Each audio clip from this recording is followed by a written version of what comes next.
Welcome to the church development presentation on how to increase your annual giving 10 to 20%. My name's Dennis Green. I work with church development, and it has been a pleasure working with the Diocese of Iowa on the Gilead campaign for the past year. I've enjoyed very much working with Bishop Scarf, and I know he considered the Gilead campaign an innovative way to serve the needs of not just every single local congregation, but all churches in the Iowa Diocese. So I felt honored to be part of that innovation. Now tonight I'm going to share with you something we'll be giving you over the next 3 years. It's our collected experience helping churches increase their annual giving through our stewardship system. Now my co-worker, Larry Bowers, I'm blessed to have as a co-worker. And he's the person advancing the slides. And now he's going to flip to slide number 2.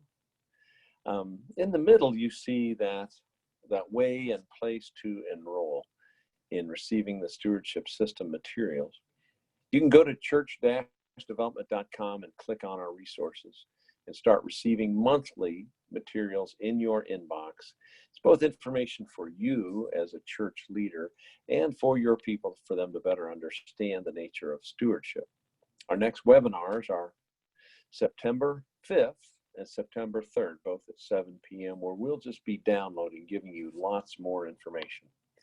Now, our goal is to spend a total of 30 minutes this evening on stewardship, and we'll get very practical. Now, you may present your questions in the chat box, or you can text me. My number is 816-560-3641, and Larry will be texting me too as he advances the slide to the next one. Now, I give Larry a secret signal. My finger going like that means advance the slide, Larry. All right? So that's a picture of me. I've got more than 30 years of experience. I've written 5 books on the subject. I enjoy stewardship a great deal. For me, my own personal journey, I had a gun to my head in an Angolan war zone in 1979 and almost got killed. And ever since then, stewardship has been a very easy concept for me to understand, because I know for certain that every day is a blessing. I'm in overtime, so it's easy for me to share that with which God has blessed me. All right, next slide. To my favorite scripture related to the stewardship system, as Larry presents this, comes from 1 Peter 4:10. As each one has received a gift, we need to figure it out and use it to be good stewards in serving one another as stewards of God's varied grace. Now, before this slide, we whipped over it pretty quickly. If you could go back to the previous one. Let me know what you'd like to get out of this workshop. You can type into the chat box or send me a text. Bishop Scarf asked me, please direct your comments towards smaller churches so you can create a simple, clear path for their success. And then he said, if a church has limited time and money, articulate the top 3 things that they can do. You'll also have some churches in there where if they do conduct an annual stewardship campaign, this will be their first time through. So let them know what it's going to be like. Now, I will tell you, I've got a great book, Giving Matters in Churches, by an author named Stroop and a second author named Zach, who have identified by denomination how much a church will increase in giving when they go from not having an annual stewardship campaign to their first annual campaign. And the minimum increase in that circumstance is 10%. So those of you who are doing this for the first time, you can expect a minimum of a 10% increase. He also admonished me to keep it clear and simple. I will try not to load on too much. All right, and our next slide is my favorite scripture. And then after that, we're going to leap into action with the way I understand stewardship. It's quite different from fundraising. The general paradigm of fundraising, it's really a subset of marketing, where fundraising is an exchange of value for value. So we who donate to charities give money and expect them to do something with it. That charity is supposed to go out and implement one of my values. And that's a little bit different from stewardship. The idea of stewardship is God has blessed us with everything that we have, and we need to be a conduit for those blessings. just like this irrigation pipe is a conduit for the flow of water that is coming from a reservoir and going out to nourish the crops. We are supposed to be that pipe, that conduit for those blessings. So for me personally, I have a lot of experience in both fundraising and stewardship. And I feel much more comfortable with stewardship because it fits my spiritual view and my orientation towards gratitude. All right, Larry, next slide. Looking ahead towards how we will proceed, I'm hoping that my buddy Larry is advancing the slides. There we go. This is how I think of our job as stewards who are leaders. Our job is to serve, tilling the garden. You know, we're not the creator of the seeds. We just deliver those. We deliver the watering and the fertilizer, and we're patient, and we serve that garden. Now, to me, that's a much more pleasant metaphor than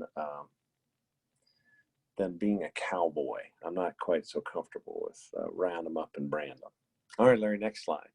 So the use of metaphor as you go forward in serving your congregations is quite important. All right, Larry, as we proceed to the next slide, here is a kind of a macro view of the problem that we face. The big picture view, the average Episcopalian gives less than 2% of their income to their church, which is still about 50% better than the average Catholic. Only 5% of Episcopalians actually tithe. We've discovered that people consider in the giving world, they are unsure of the impact of their giving. Where does my money go? I don't know, they say.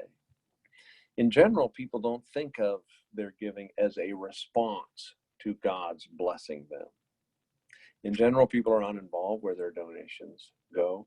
A big problem we have is smaller churches don't have enough people power to do an annual campaign. Matter of fact, only half of all churches actually do an effort where they deliberately ask.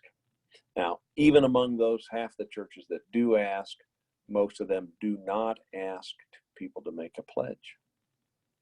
So, as we proceed to the next slide, there is a set of answers. Over the course of the last 30 years, I have paid a great deal of attention to those people who are generous, and they've self-identified to me, and I read a great deal that comes down the pike. They have these set of beliefs that make me think, oh, they're modern saints. They understand that everything that they have is a blessing from God, and they are the first ones to line up to give to a capital campaign. The first ones. They look for things to give to. They pray and discern. They spend a lot of time working on discerning God's will in their life. They pray, they reflect, they listen, they talk.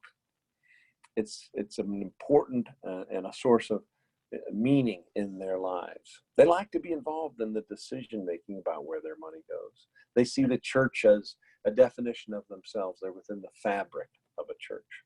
They like to volunteer. They look for places and ways to volunteer. And most importantly, they make a decision to give based on a percentage of their income. It's very interesting. Dave Ramsey did this study of his class graduates, and the percentage of income that they gave to their churches tripled after the Dave Ramsey financial class. Before, they gave 2%. After, they gave 6%.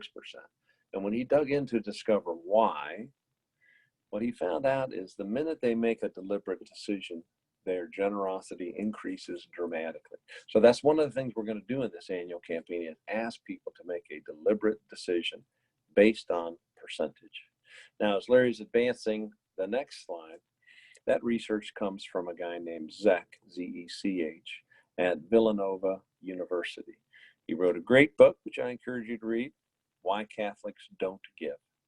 It's a scalding assessment of fundraising in the Catholic world, but it is accurate. So now let me go through 4 different levels of fundraising. I'll begin with the most simple and easy to implement method, and we'll build up to level 4, the most complex. Now, I chose a Model T as a metaphor because that's kind of the original car in our consciousness.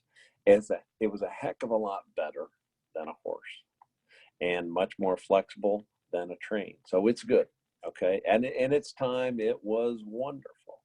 Now, this whole level 1 model is based around a single day, one Sunday, and it will take the person in charge. I'm assuming that's going to be the rector.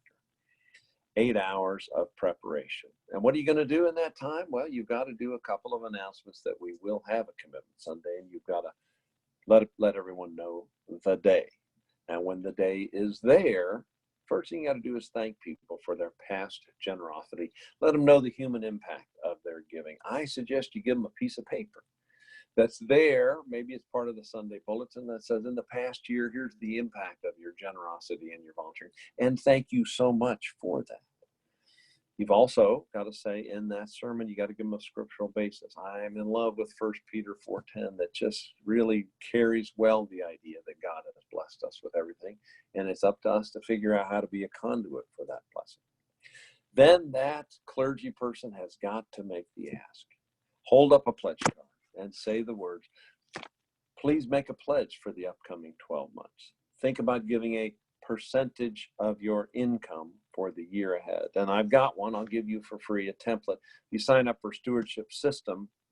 We have documents of all type that you can choose from, download, and modify to fit your church. And it's quite easy to make this tailor-made for your church. Now, you got to do the ask. You got to present. And if it's quite easy. You could have the pledge cards out in front as people come in, pick up a bulletin. You can have them in the pews.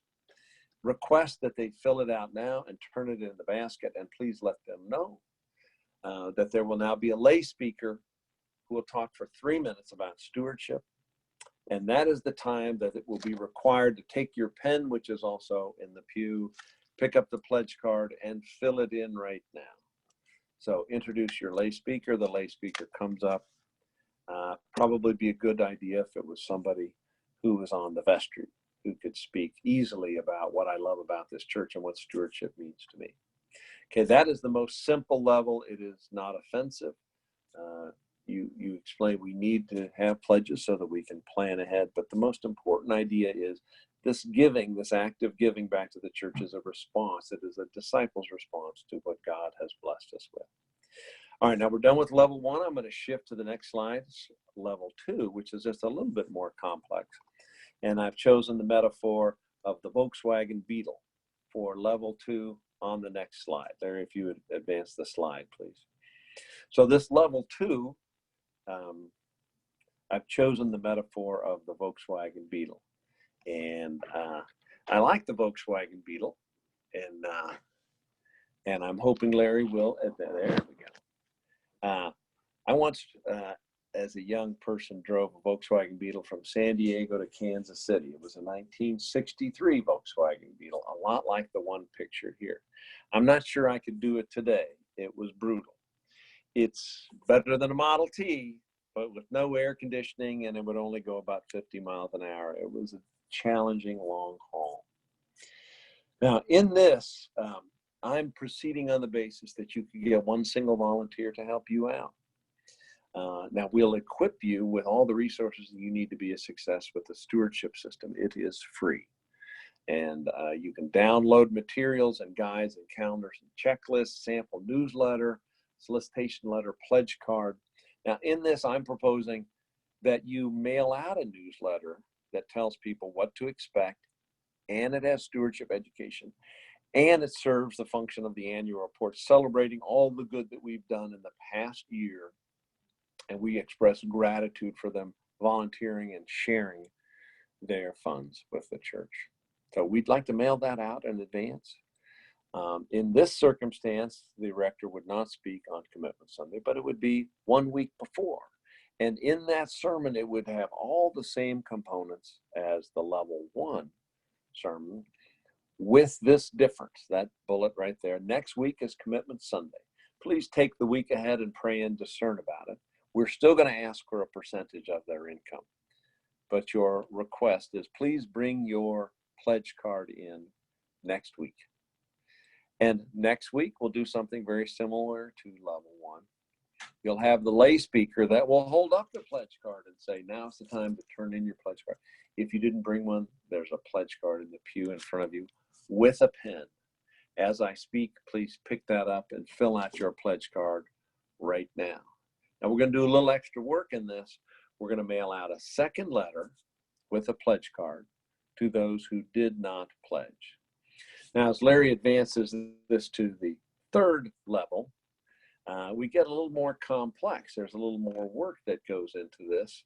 And I've chosen a metaphor for level 3.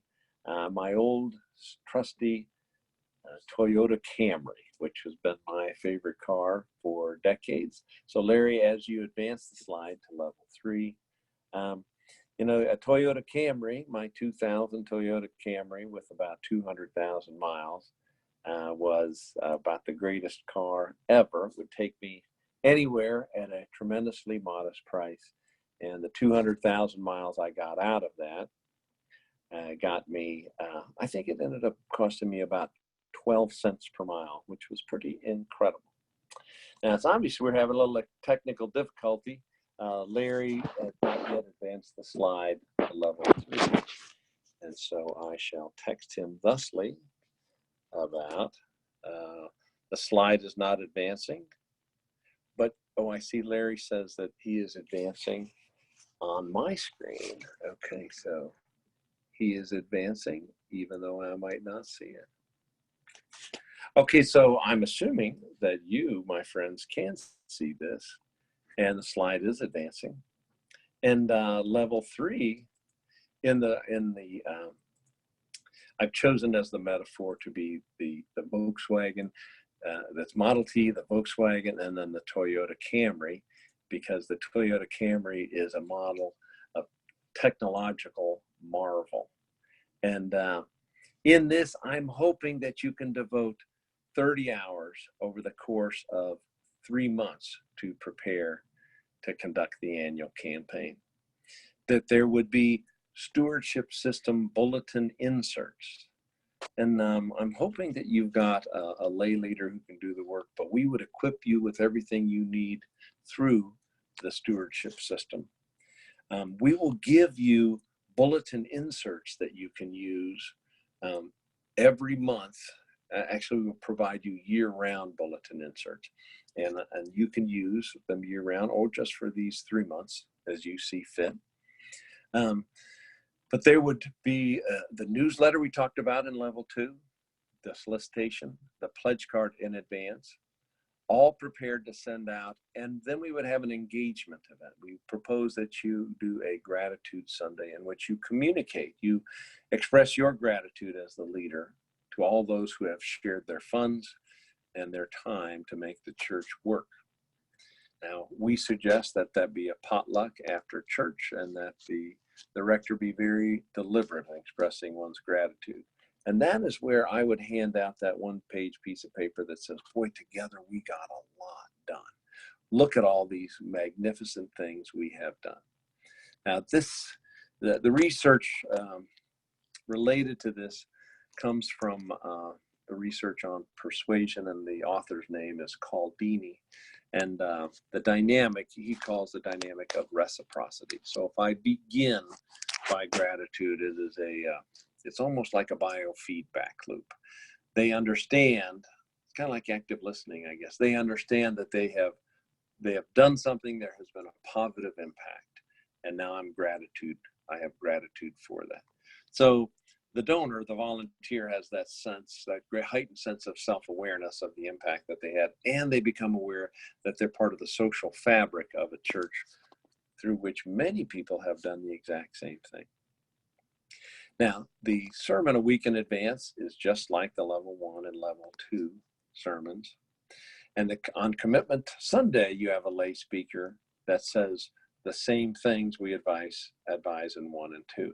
Now, we do advise a second letter to go out to those people who did not make a pledge the first time around.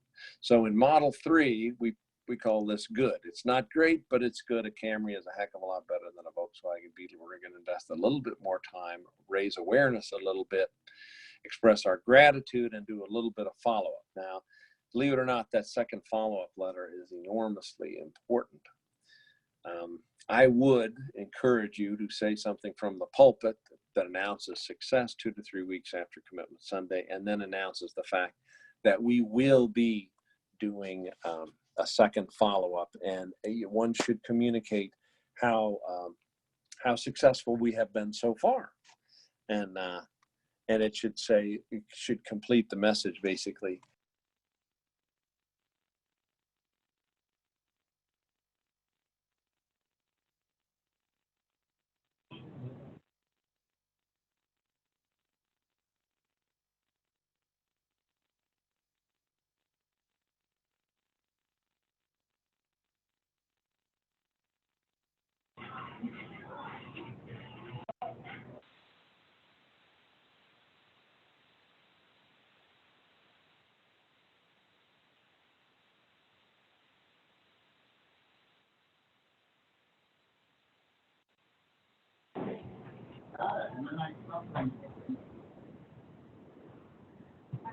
We lost your sound.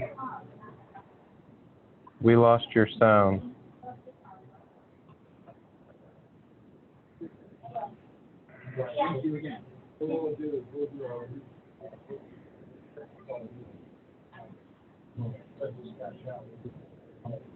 Can you hear me now?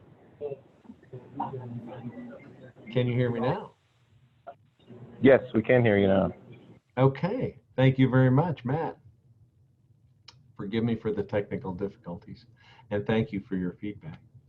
On level 4, let's shift to level 4, and the metaphor I've selected for this would be a car I will have someday, which is the Tesla on the next slide.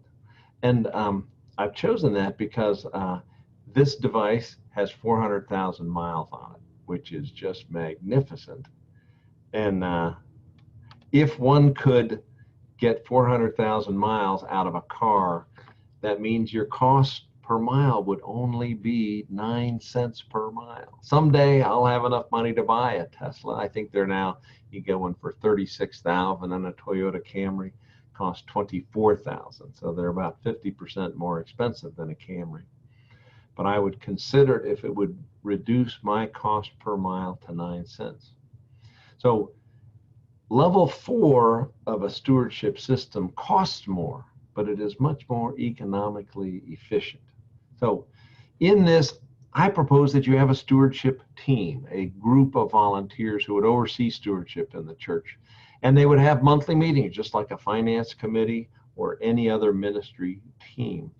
Now, they would be equipped with agendas, timelines, checklists, resources that they can download and use across the board for virtually everything, like this third bulletin, year-round bulletin paragraphs and lay speaker guides who would lead the way in stewardship education. We would take the load off the back of the clergy person and shift it over to our volunteers. Now, I got a 20-year longitudinal study from a group of churches in Wichita that did this one thing over the course of 20 years, and their per capita giving doubled. They went from 1.2% of annual giving to 2.4%. Admittedly, that's still pretty low, but it was a dramatic increase. It was a 100% increase due to this singular variable. Now I'm going to introduce the other things that really make a big difference and encouraging generosity. With that fourth bullet, we're going to have a volunteer fair to promote volunteering. Now, Fidelity Fund did a study a couple of years ago that discovered that people who are volunteers give more by a factor of 11. Okay, that's a multiple of 11, not 11%. So the difference is just dramatic. So the more we can get people to volunteer, the more generous they are going to be. Now, the social connection, when a person defines themselves as part of a community, that seems to be almost a binary switch in generosity. So if they feel like they're visiting and receiving something in return, they will throw a buck in the basket. But if they are part and parcel of a community, then the well-being of the community is very important to them. Now, the way that one develops that is through small groups, potluck dinners, socially connecting. It's super important that someone is very deliberate about the way that a church conducts themselves in managing social connections. So you'll have many social connections. You'll have an annual report. You'll have involvement in decision making. You'll have the gratitude and celebration event. Our ask will be a little more sophisticated. There'll be a brochure, a tailored letter, and a pledge card. We recommend that you do 2 videos, both a why video and the ask. Since now you can do a video on your cell phone, the cost is almost nothing. And we encourage you, one author to state the why, and the rector, the clergy person, to do the ask. Now, the why video can be as long as 3 minutes, and the ask video needs to be less than 1. Now, 1 week in advance of Commitment Sunday, we want you to do the same sermon as levels 1, 2, and 3. Now, in that week, the big difference, in the week between your sermon and Commitment Sunday, we would like there to be a time of prayer and discernment that the rector would guide. Here I'm getting a text message question that says to me, Dennis, this seems like an awful lot of work. Yes, it really is. It is a lot of work. However, the return on investment is fantastic. I got another source, the International Catholic Stewardship Council, and they recommend that every church invest 2% of their budget in their stewardship campaign. That is my official recommendation. All right, I got another question that just came in. How many churches actually do have a stewardship committee? Not many. I'm going to propose that 1 out of 10. Okay, maybe another 20% of churches have a volunteer in charge of that. In the book, Giving Matters, the author says that the single greatest cause for failure is that no one is in charge of stewardship. So to put somebody in charge of it is key, and it's best if it is not the clergy person, that we've got a leader in charge of that. All right, so let me wrap up level 4, and then we can open for other questions, and I'll open up my chat window to see what other questions you might have. We're going to email out the videos in advance of Commitment Sunday. We're going to do the same sermon. We'll have a week of prayer and discernment, rotating around the question, what percent of my income am I going to pledge to my church? And then we're going to do a similar kind of follow-up with those who did not pledge. Now, the more vigorous you are in follow-up, the better things will be. Through the course of the next 3 years, we're going to be holding your hands and encourage you in ways to have a successful annual campaign. And we'll encourage you in ways to start a planned giving effort in your church, so that effort results in people remembering the church and their estate plans. All right, now let me pause and see what other questions we might have. You can pull up the chat box and type in your question, or you can send me a text, 816-560-3641. Here I've got a question. How many people actually do level 4? Not many. Now, on the upside of that, of those that do level 4, 99% of them have an increase in giving every single year. Here's another one. What percent of churches do no annual stewardship campaign at all? 50% is the norm. And the smaller the church, the greater the likelihood is that they don't do an annual stewardship campaign. So I would encourage you to take that risk and do it first time. Now, I know that we're at 7:30. We're at our time that we are supposed to conclude. But my name's Dennis Green, and you can send me an email. You can find me at church-development.com. My email address is Dennis, D-E-N-I-S, at church-development.com. You can email or you can call 816-560-3641. And we will be around for the next 4 years, and we will be here to help you every single church, every congregation throughout the Episcopal Diocese of Iowa. And please do take a look at the stewardship system. It is within our website. If you go to church-development.com and you look over on the right, there's a drop down for resources. You'll see the stewardship system. Please sign up. It's free.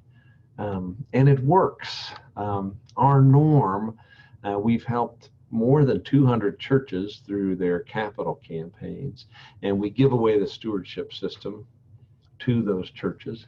And most of them have a 10% increase in their annual giving. Now, I'll give you this slideshow plus this recorded presentation this evening, plus an encyclopedia of other resources to increase your success.